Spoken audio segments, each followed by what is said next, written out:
Hi, Connie Smith here with Homeschool High Five, and today I'm here to talk about the beauty of customized education. And we're doing the third part.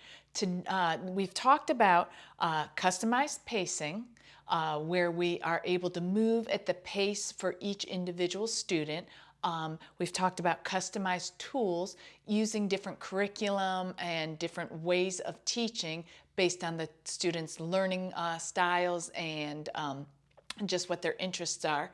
And today we're going to talk about customized giftings. And when I talk about customized giftings, I'm talking about each child's individual bents or callings, the things that have been divinely implanted in them. For example, my daughter is very organized, very well-spoken in front of people. She carries a sense of leadership where she's able to organize things and delegate and see through a project. And my son, his strengths and giftings are in creativity, in storytelling. Even though there's some crossover in their giftings, people are stacked different ways, and students are the same way. Your children are the same way. So they have some crossover, but we always talk about how with their different callings and innate giftings, we can really see how if they collaborated together on projects, it's a beautiful thing, because where one is strong, the other is able to pick up some of the slack and vice versa. I feel the same way even when my husband and I work together. But kids are hardwired a certain way. Be that, like I said, maybe their leadership abilities, their creativities, their use of verbiage and words. Maybe they're strong in math and science skills, like they're STEM students, and that's where their strengths and giftings are. As teachers or homeschool parents and teachers, we're able to customize their homeschool education based on those gifting and callings.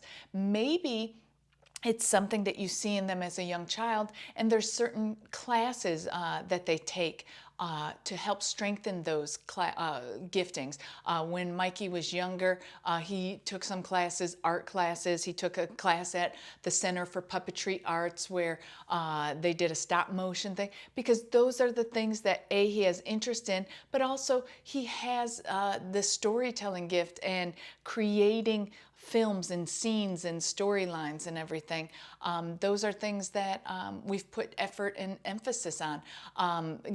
Neither of my kids are STEM kids, science or whatever, but there's all sorts of different classes and things that students can take to help them develop in those skills. So with homeschooling, there's 20% really of what you have to do.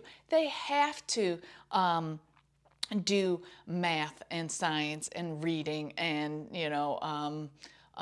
language arts, whatever those things are. But then you're able to, especially as they get older, maybe when they're real young, and then as they get older as well, when they've gotten through a lot of the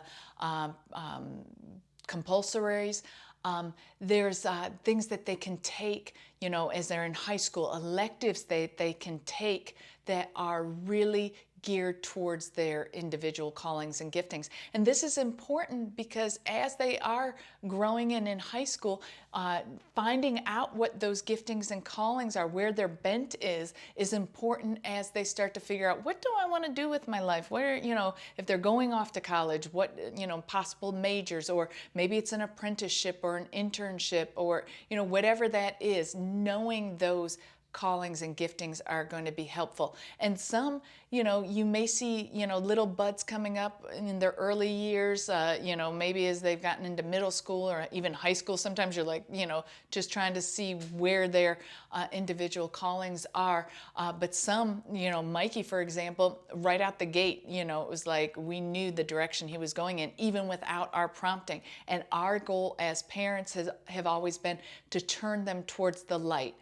That's lowercase l and uppercase l, to turn them towards the light so that they can flourish in those giftings and callings. And homeschool lends itself to being able to do just that. You're able to really focus on the things that they have passion about, because that's what hopefully they'll go into as they step out into their adulthood and careers and whatnot.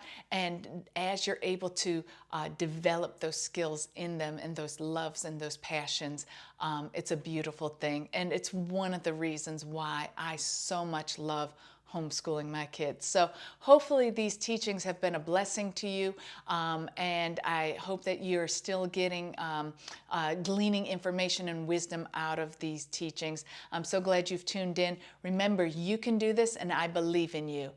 High five.